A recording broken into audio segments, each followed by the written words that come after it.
பரமாத்மா சர்வேஸ்வரனுடைய பாவனமான சரித்திரத்தை பிரம்மனிஷ்டால் கங்கா தீரத்திலே பரீட்சித் சக்கரவர்த்தியினிடத்தில் இருக்கும் கருணையினாலே அந்த குடும்பத்துல ராஜசூயத்துல போய் ஒரு நாளைக்கு கோஷ்டியில சேர்ந்து அவதூத்தாள் போஜனம் பண்ணிவிட்டாளா. அதற்காக அந்த குடும்பத்துல ஒரு கஷ்டம் வந்திருக்கேன், நான் போய் நீக்கணும்னு பகவத்குணம் சொல்ல வந்தாளா. ஒரு ஆத்துல ஒரு டம்ளர் தீர்த்தம் வாங்கி சாப்பிட்டுட்டா அந்த ஆத்த மறக்கிறது இல்லையே நம்ம தேசத்துல. அப்படிப்பட்ட தேசம். அங்க போய் பார்த்து பகவத்குணத்தை வருஷிக்கணும்னு கங்கா தீரத்துக்கு வந்தாள். ராஜாவினிடத்தில் இருக்கிற கருணையினாலே ஸ்ரீ ராமச்சரித்திரம் சொல்வதற்காக சூரிய வம்சம் சொல்லிட்டு வராள். அதுல அவாந்தரமாய் சௌகரியனுடைய சரித்திரம் சொன்னாள். மாந்தாதாவுடைய பெண்கள் 50 பேர்களையும் சௌகரி விவாகம் பண்ணிட்டு யோகசக்தியினாலே 50 சரீரத்தை கிரகிச்சுண்டு ஏக காலத்துல 50 ஸ்திரீகளோடு இருந்து 100 குழந்தைகளை பெற்றாள். காய வியூகத்தை எடுத்துட்டு யோகிகள் என்ன பண்ணுவாள், பகு காலம் அனுபவிக்க வேண்டியதை சீக்கிரமா அனுபவிச்சு தீர்த்து விடுவாள். அது யோகிகளால முடியும். அது மாதிரி பண்ணி ஒரு ஸ்திரீ நடத்திலையும் 100 புத்திரால பெற்று சௌகரி காட்டுக்கு பரப்புற போது பத்னிகளும் கூட வந்துட்டாள்.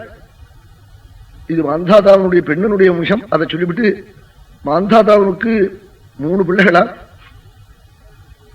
புருகுத்சம் அம்பரீஷம் முச்சுகுந்தஞ்ச யோகினா. புருகுத்சன்னும் அம்பரீஷன்னும் முச்சுகுந்தன்னும் 3 பிள்ளைகளாம். அந்த புருகுத்சனுக்கு தான் வம்சம். புருகுத்சனுடைய புள்ள திரசத்தஸ்யூன்னு பேரு.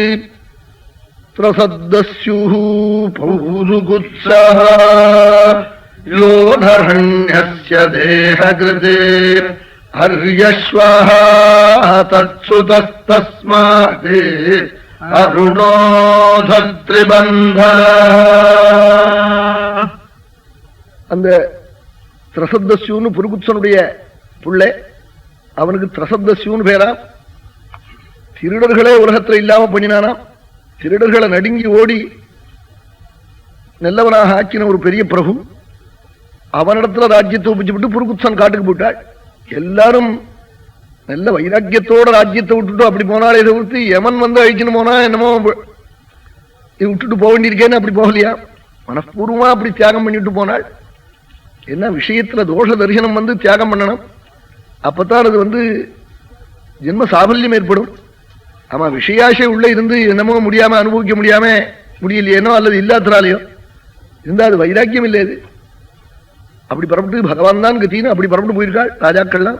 அதனாலதான் காளிதாசன் சோகம் ஆஜன்ம சுத்தான ஆபலோதய கர்மணம் ஆசமுத்திர க்ஷிதீஷான ஆனாக ரசவர்த்மன சைஷவேபியஸ்த வித்யானாம் யௌவனே விசேஷின.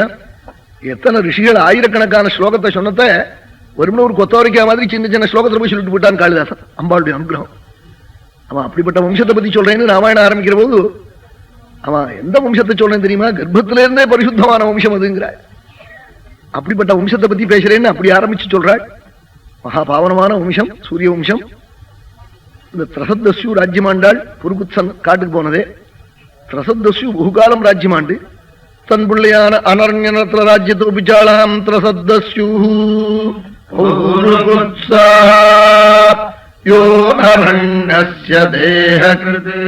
அனரண்யனத்துல ராஜ்யத்தை ஒப்பிச்சுட்டு திரசத்தஸ்யூ காட்டுக்கு போயிட்டாள்.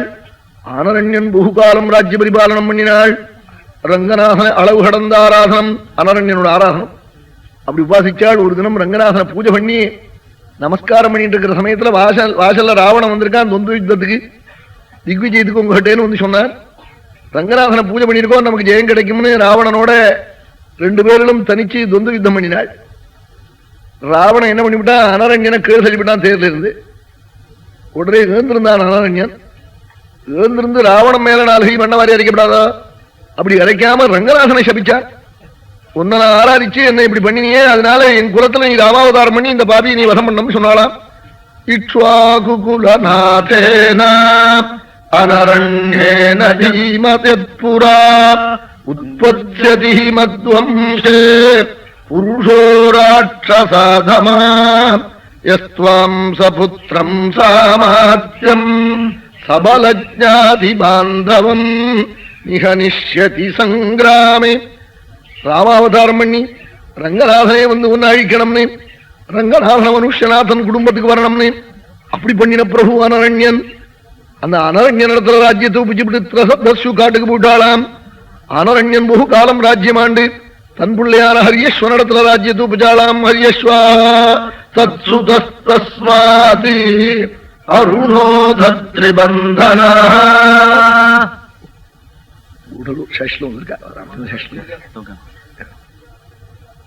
ஹரியஸ்வன் இடத்துல ராஜ்யத்தை ஒப்பிச்சுட்டு அனரண்யன் காட்டுக்கு போயிட்டாள். ஹரியஸ்வன் பகு காலம் ராஜ்யமாண்டாள். அவர் தன் பிள்ளையான அருணன் என்ற பிள்ளையின் இடத்துல ராஜ்யத்தை ஒப்பிச்சுட்டு போனாள். அருணன் ராஜ்யமாண்டாள். 10,000கணக்கான வருஷம் ஆண்டு நாமசங்கீர்த்தனம் பண்ண காட்டுக்கு போற போது திரிபந்தனன்கிற தம் பிள்ளையின் இடத்துல அருணன் ராஜ்யத்தை ஒப்பிச்சுட்டு போனாள். திரிபந்தனன் ஒரு பிள்ளை அருணனுக்கு. என்ன பேருக்கு காரண பெயர்? அது 3 பந்தகம் ஆயிடுதான் அவனுக்கு பரலோகம் போக முடியாமல் அந்த ராஜாவுக்கு. அதனால திரிபந்தனன் பேரு. என்ன அக்னியிலே ஹோமம் பண்ற சமித்து முதலிய திரவியங்களையும் அக்னியில வைக்கிற வரட்டி இரட்டி உமி இதையும் புரோட்சணம் பண்ணாம வச்சுவிட்டானா. ரொம்ப தப்பாமது. எதையும் பூஸ்வான்னு வியாகிருத்தினால புரோட்சிச்சுதான் அக்னியில வரலையுமா கொண்டு வைக்கணும். உபாசனம் அக்னிஹோத்திரம் எல்லாத்தையும் ஆயுஷ் ஹோமத்திரம் கொண்டு வைக்கணும். தெரிஞ்சவா அப்படி தீர்த்தத்தால புரோட்சிப்பாள் உமியை முதற்கொண்டு அப்படி எல்லாம் பண்ணணும். அக்னிஹோத்திர கோவை தகுதி தேர ஏற்றிவிட்டார். குருவுக்கு ஒரு அபச்சாரம் பண்ணிவிட்டார். இப்படி 3 பாபம் அவனுக்கு பந்தகம் ஆயிட்டான். பரலோகத்துக்கு போக விட்டானே, பிரதிபந்தகம் ஆயிட்டான். அதனால அவனுக்கு திரிபந்தனே பேர் விட்டுட்டாள். என்ன உலகம் முழுக்க தெரிஞ்சுக்கிட்டோம், தப்பு பண்ணாமல் இருக்கட்டும், க்ஷேமத்தை அடையட்டும், பெரியவாழ்கிட்ட தவறுதல் பண்ணப்படாது, கோவ தெய்வமா நினைக்கணும். அவன் அக்னி வந்து யதா வியாக்கிரம் சுப்தம் போதை தீனால் தூங்குற பிலிய எழுப்புறா போல அக்னி ஆராதிக்கிறது.